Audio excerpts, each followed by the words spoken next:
भारत मालदीव में चल रहे हालिया विवाद के बीच मुइज़्ज़ू सरकार ने भारतीय सैनिकों से 15 मार्च तक देश छोड़ने के लिए कहा है।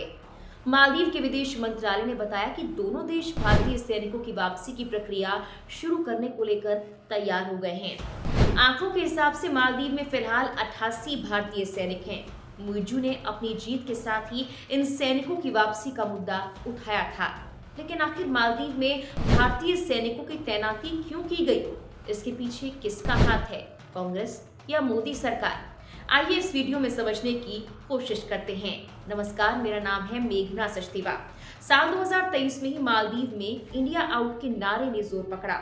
इसी के साथ मोहम्मद मुइज़्ज़ू की सरकार ने अपनी शुरुआती प्राथमिकताओं में भारतीय सैनिकों की वापसी को एक प्राथमिकता बताया था। मोहम्मद मुइज़्ज़ू के मुताबिक मालदीव के लोगों का भी यही मानना है कि 88 भारतीय सैनिकों की वापसी कराई जाए। जानकारी के मुताबिक भारत ने मालदीव को साल 2010 और फिर 2013 में 2 हेलीकॉप्टर दिए थे। इसके बाद 2020 में एक छोटा विमान भी तोहफे के तौर पर दिया था। भारत ने ये 2 हेलीकॉप्टर और एक डॉर्नियर एयरक्राफ्ट इसीलिए दिया था ताकि मालदीव को मेडिकल इवैक्यूएशन और समंदर की निगरानी में मदद मिल पाए। ये मुख्य रूप से 200 छोटे छोटे द्वीपों के मरीजों को अस्पताल पहुंचाने का काम भी करते आ रहे हैं। इन विमानों के रखरखाव के लिए कई सारे टेक्नीशियंस और पायलट मालदीव में हैं। बताया जाता है कि 2013 से ही यहाँ के लामू और अद्दू द्वीप पर भारतीय सैनिक तैनात हैं। इसके अलावा भारतीय नौसैनिक भी मालदीव में तैनात है। पूरे मालदीव में भारतीय नौसेना ने 10 कोस्टल सर्विलांस रडार इंस्टॉल किए हुए हैं। एक वक्त तो ऐसा भी था जब भारतीय सेना ने मालदीव की सरकार का तख्ता पलट होने से बचाया था।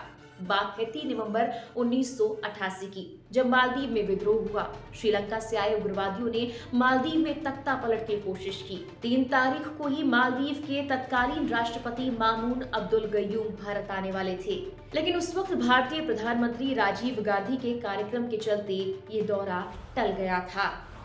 श्रीलंका से आए उग्रवादी गयूम का तख्ता पलट करने वाले थे। इस पूरे तख्ता पलट की साजिश श्रीलंका में कारोबार करने वाले मालदीव के कारोबारी अब्दुल्ला लथूफी ने रची थी। हथियारबंद उग्रवादियों ने धीरे धीरे मालदीव की सरकारी इमारतों पर कब्जा करना शुरू कर दिया। मालदीव ने भारत से मदद मांगी। 4 घंटे में ही आगरा से भारतीय सेना ने मालदीव के लिए उड़ान भर दी। कोची से भी वायुसेना मालदीव पहुंचने लगी। भारतीय सेना के मालदीव में आने से उग्रवादी हैरत में पड़ गए। भारतीय सेना ने उन्हें खदेड़ दिया और ऐसे राजीव गांधी सरकार की मदद से मालदीव की सरकार का तख्ता पलट होने से बच गया। उसी के बाद गयूम ने राजीव गांधी को धन्यवाद दिया और अनुरोध किया कि कमांडिंग ऑफिसर 6 पैरा और आवश्यक सैनिकों को उनके सुरक्षा बलों को ट्रेनिंग देने के लिए वहां पर रहने की अनुमति दी जाए। हालांकि बताया जाता है कि उसके कुछ वक्त बाद ही ये सैनिक भारत लौट आए थे। इसके बाद भी वक्त वक्त पर कांग्रेस सरकार का और फिर मोदी सरकार का सहयोग मालदीव के लिए जारी रहा। 1992 से 2023 तक भी भारत ने मालदीव को रक्षा इक्विपमेंट्स दिए हैं। इसी के तहत वहां भारतीय सैनिकों की तैनाती भी हुई। 2020 तक भी दोनों देशों के रिश्ते काफी अच्छे थे। कोरोना काल के दौरान मोदी सरकार ने मालदीव को कोविड-19 से निपटने के लिए आवश्यक दवाएं भी भिजवाई थी। कुल मिलाकर मालदीव को सहयोग की शुरुआत कांग्रेस से हुई और ये मोदी सरकार तक भी जारी रही। जब तक मालदीव ने भारत के खिलाफ कोई अलग रुख नहीं अपनाया, भारत ने भी इस दोस्ती को बखूबी निभाया है।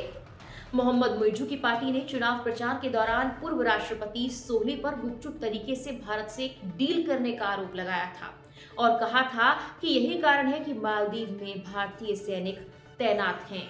टाइम्स ऑफ इंडिया की एक रिपोर्ट में कहा गया कि एक्सपर्ट्स बताते हैं राष्ट्रपति मोहम्मद मुइज़्ज़ू चाहे तो भारतीय सैनिकों को हटा सकते हैं, लेकिन मालदीव राजनयिक स्तर पर नुकसान में रहेगा। भारत से दूरी बनाने से मालदीव अमेरिका और फ्रांस जैसे देशों से भी अपने संबंध बिगाड़ रहा है। हालांकि इस फैसले से भारत को भी कुछ नुकसान उठाना पड़ सकता है, मालदीव में अपने रडार स्टेशंस को खोकर। फिलहाल के लिए इस वीडियो में इतना ही।